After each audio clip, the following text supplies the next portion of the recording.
హైందవుల పండుగలన్నీ అయితే చంద్రమానం ప్రకారమో లేక సౌరమానం ప్రకారమో జరుపుకుంటారు. కాని ఈ రెండింటి కలయికతో ఆచరించే పండుగ ఒకే ఒక్కటి, అదే ముక్కోటి.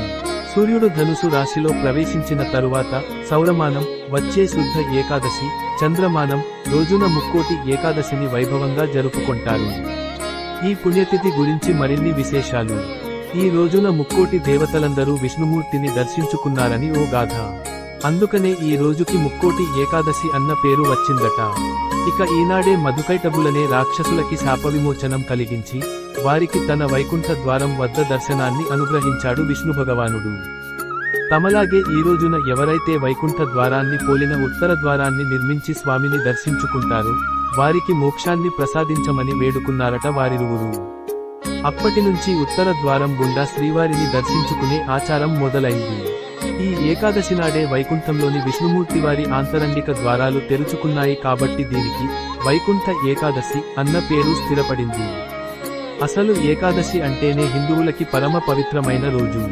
పూర్వం మురాసురుడనే రాక్షసుని సంహరించేందుకు విష్ణుమూర్తి నుంచి ఒక అంశ వెలువడిందట. ఆమె ఏకాదశి అనే దేవత.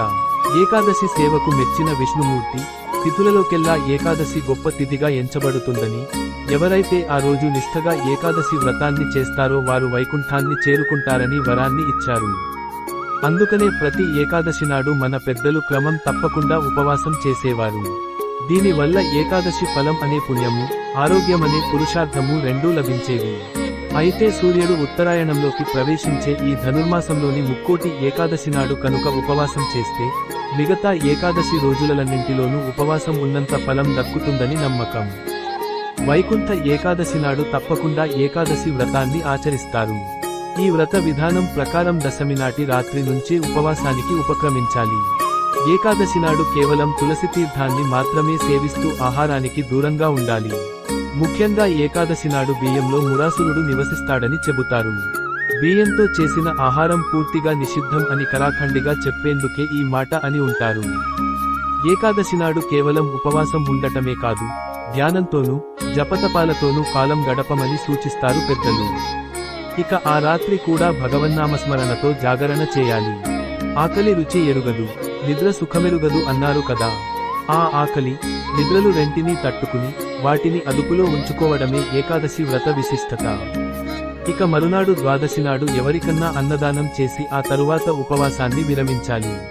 వైకుంఠ ఏకాదశి నాడు వైష్ణవాలయాల్లో ప్రత్యేకంగా తెరిచి ఉంచే వైకుంఠ ద్వారంగుండా స్వామివారిని దర్శించుకునేందుకు భక్తులు ఎదురు చూస్తారు.